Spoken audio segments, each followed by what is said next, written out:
Hey, welcome back to the Bustos Training podcast. I'm Andrew Bustos, and if you've ever felt like you're constantly starting over with fitness, today's episode is for you. After coaching busy adults for years, I've realized something. Most people don't struggle because they're lazy or unmotivated. They struggle because they're trying to stay consistent with a plan that doesn't fit their life. So today, we're talking about the real reason most people never stay consistent. And more importantly, what you can do differently starting today. So everyone wants results, but few stay consistent. Thank you for joining me. I'm Andrew, and I appreciate you listening today. So we're going to get this party started in the right direction. So I want to help you. My goal today is to help you realize that you're not alone with this. So almost everybody starts with excitement. I'll give you an example, like the new year, Mondays, the new diet, the new workout program, the new gym membership, the new shoes. The biggest one I've heard is new year, new me. So the new year, new me. You know what this is. January 1, it's more like January 6th. You get excited, you get pumped up, you're ready to go. Have you ever started something feeling excited and then you only quit a few weeks later? That's the new year, new you. Another one is on Monday. I'm going to start on Monday. I'm going to eat like crap this weekend and I'll start Monday. That's when I'll start my new diet. So we can destroy everything we possibly can this weekend. So that new diet you started. Diets don't work, by the way, because they're never sustainable. And I'm not picking on anybody that's ever tried the paleo, Atkins, all these diets. When I first started, I remember the big stat was there's over 15,000 diets. Now I'm sure it's like, 50,000.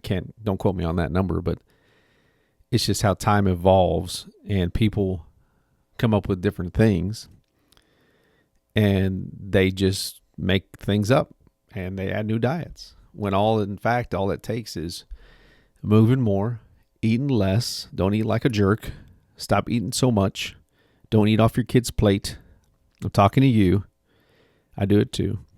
Don't eat off the kid's plate. Stop eating all of their food. You don't have to finish everything. You can let it be thrown away if you're at the restaurant, or you can throw away the food. I know it's hard to do because we grew up in an era, or at least I did. I grew up in an era where you had to finish everything that's on your plate because money's tight, right? So let me tell you that's definitely something that's really personal. Is I have to finish everyone's plate, right? But you don't, Andrew. You don't have to do that. So I have this client, and very rarely do I now have clients that are like this, but I did have this one client, and she would go on vacation, or she would get sick, or something would happen to a family member, or she'd get an injury, not with me, she'd get an injury outside of the gym. And she would start so many times over and over and over again to where it gets frustrating for me because I want to help this person. I want to help this person get fit. I want to help her get strong. I want to help her achieve the goals that she wants to achieve. That's the whole goal of what I'm trying to do, be that accountability buddy or partner, friend, trainer. But they started so many times. And starting is hard. I get that. I get starting's hard. But staying with it really is. That's the hard part. Staying with it is really hard. I had a good friend.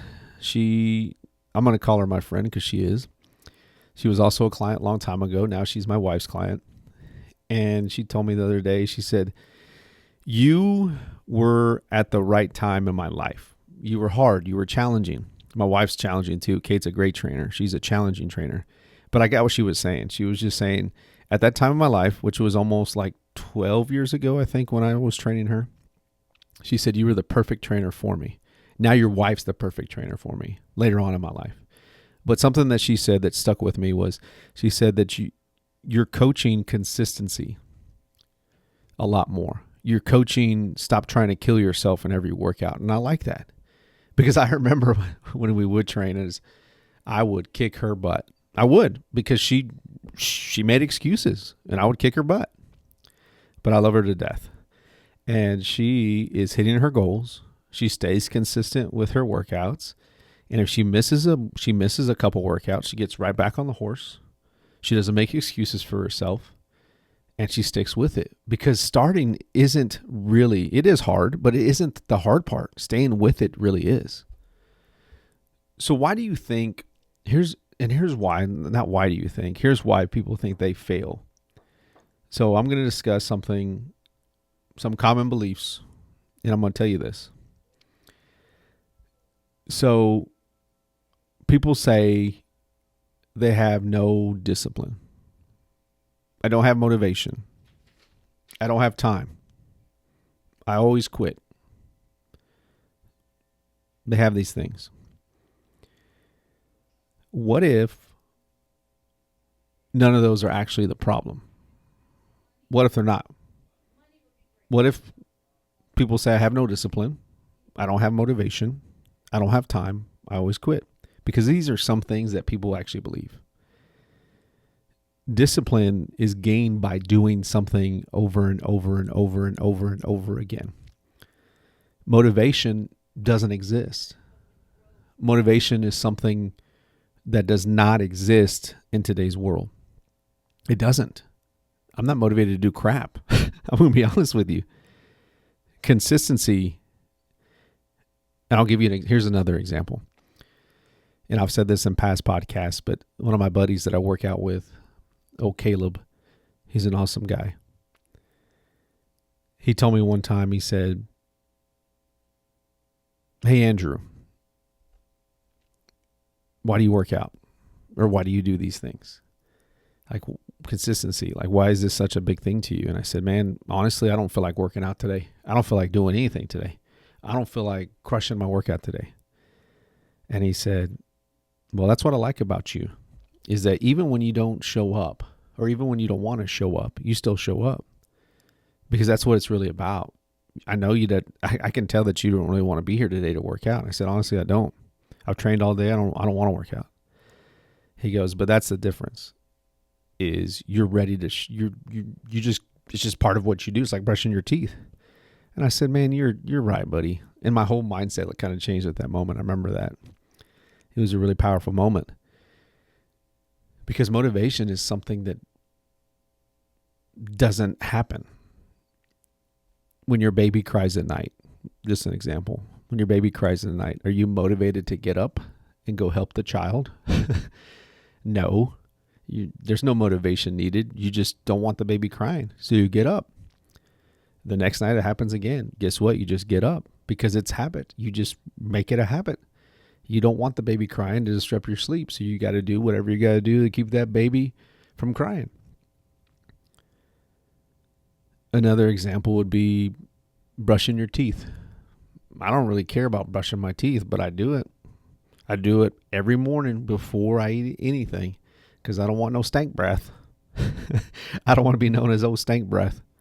Hey there, stank breath.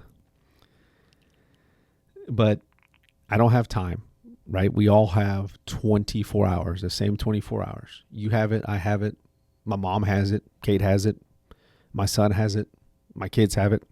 We all have the same. There's no excuses for it.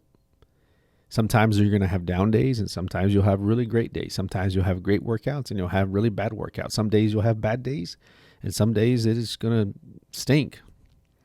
This weekend, my son ran in the regional qualifier for track and field.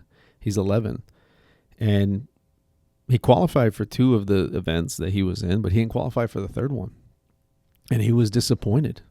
He was bummed about it. I think he was actually more bummed about the long jump not winning it, but he still qualified. But he didn't make any excuses for it. He blamed himself, because it's just on you, right? It's not on anybody else. But what if none of these things are actually the problem, right? Let's talk about that too. People blame themselves instead of questioning the plan. So I'm going to use my son again. I know the reason why he didn't win the long jump was because he jumped behind the actual jumping, what is it called? Jumping board. Instead of hitting the board, he jumped behind it or in front of it. So they measure it based off of the actual distance from the front of the board, or the back of the board to the pit. So he was jumping further away. So those extra inches didn't count. You got to hit the board and you got to jump into the pit, to the sand pit. So I know he was questioning his plan. He was questioning his steps. He was questioning, did I train enough for this? He wasn't making excuses for it. Because usually he'd blame himself, or he'd blame me, really. He'd be like, Dad, it's your fault. Thanks a lot, son. But I hear these statements a lot. So people don't usually fail because they're weak, right? I hear these statements a lot. They fail because their plan asks too much of them. So simplicity is key, even in sport, even in diet, even in anything that you're doing. Simplicity is always going to be the key.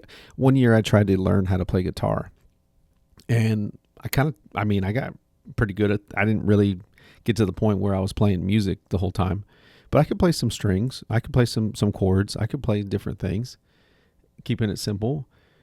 But the way I learned is I was watch YouTube, and I would watch the most simple coaches. Like I would not watch, man, it would frustrate me if I saw people that have been playing it for years and they would try to teach you things. I'd find like the most basic teacher, and I really enjoyed it. I enjoyed having that basic teacher. I thought it was cool.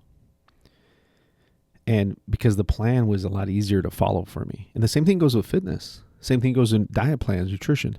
The simpler it is, the more often that you're going to be doing it. Simplicity is key. So here are the 3 things that actually create consistency. We got to keep it simple, right? I've been talking about simplicity for years. So fewer exercises, less confusion, a clearer direction. Those things matter. They do. They matter. Simplicity, guys. Simplicity. As I'm looking at my notes too, I have simple workouts on here that are so easy. So we start off with some mountain climbers. We go into a kettlebell swing. We go into an overhead press. We go into a squat. We do that 3 or 4 rounds, 10 to 12 reps a piece. There's my 15-minute workout. Oh my gosh. So simple. If I do that consistently over a 3 to 5 day week period, do it 3 to 5 times a week. I do that for 30 days. There's 8 to 10 workouts a month. I do that for a year. You do the math. I can't. I'm not a math guy, but you see my point. I hope you see the point here. Number 2, you got to make it fit your schedule. Not your ideal week, your actual week. Kate's really great about having a calendar, and she writes out everything. We have to plan things. I'm not a big planner, but she is. She loves to plan. So she'll write it on her calendar. She'll keep it tracked. I mean, she'll have months planned. She'll have August planned. We're in July right now. She'll have August. She'll have September. She'll have November. She'll have December. She'll have everything planned. We'll have everything going. As soon as she gets schedules, because we're pretty busy, she'll have it planned out. And nothing gets in the way of that plan. Now, there may be some bumps and skids and falls in those plans, but it stays at least 90% of the time pretty accurate. But kids will get sick, work, something will happen.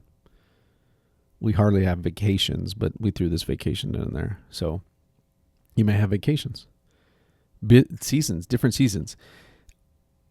Kate always uses the season. Like, we're in this season.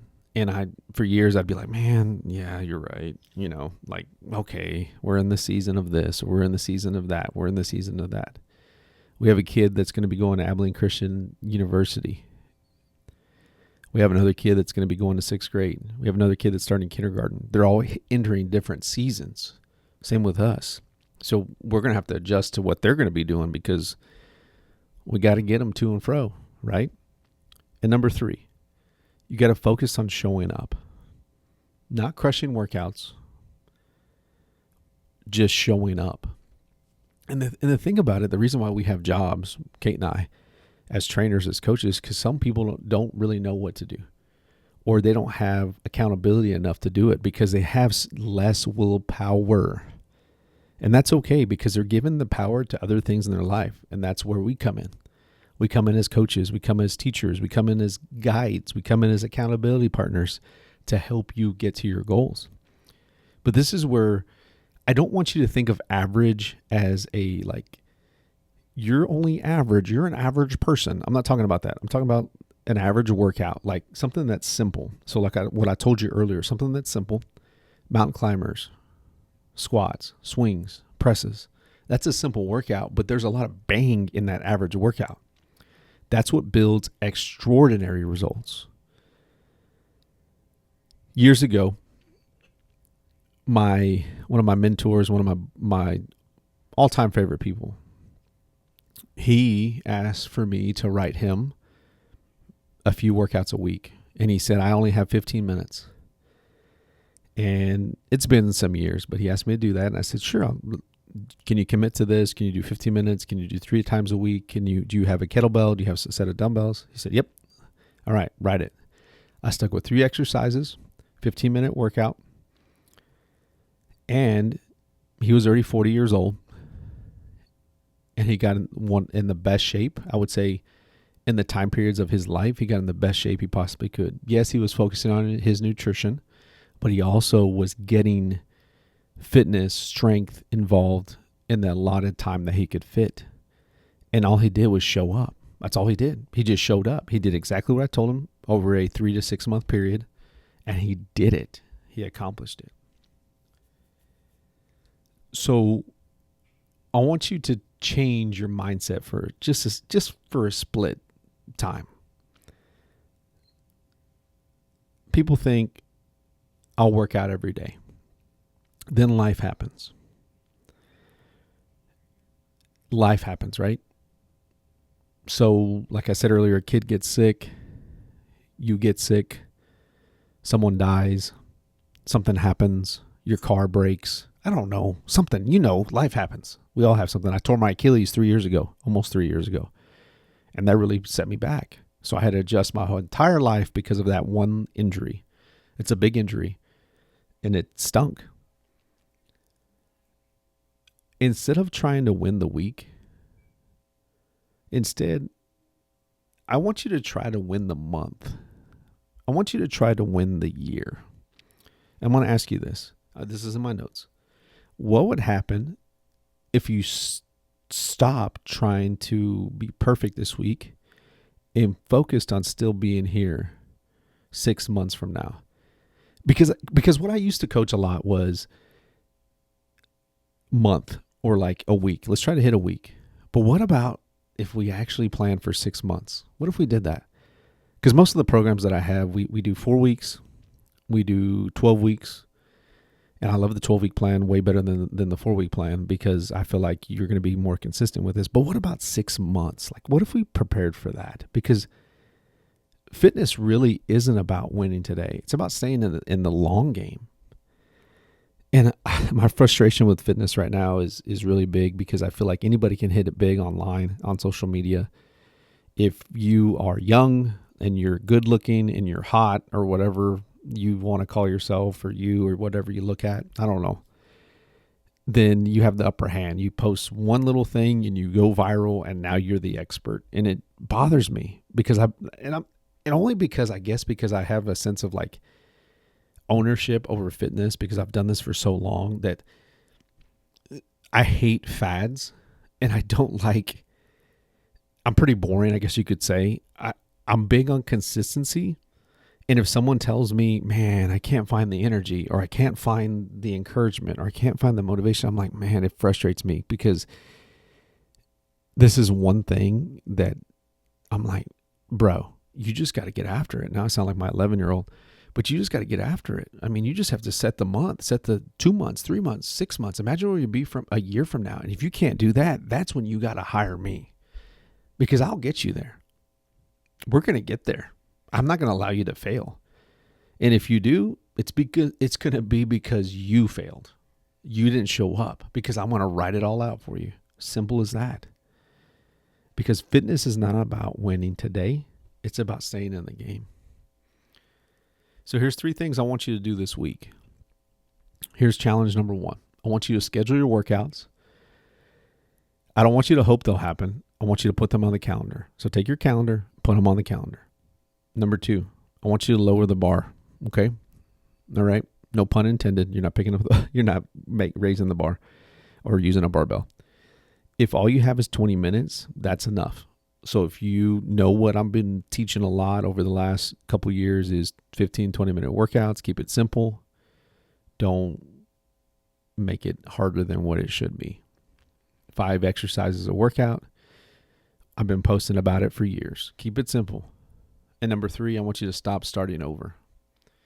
If you missed yesterday, just train today. Just get after it today. That's it. That's it. You missed yesterday. Who cares? Don't cry about it. Get after it today. Do it. Here's something. This is something, and I wrote this down.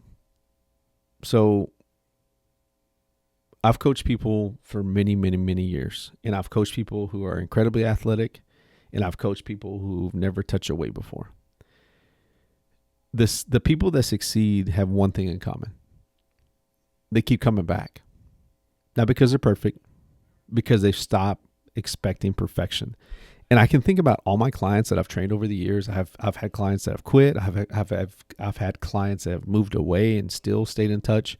But the ones that have stuck with me forever, no matter where they've moved, no matter what they've done, the in-person people, and I know there's people out there that have stuck with me for years online that are in other countries.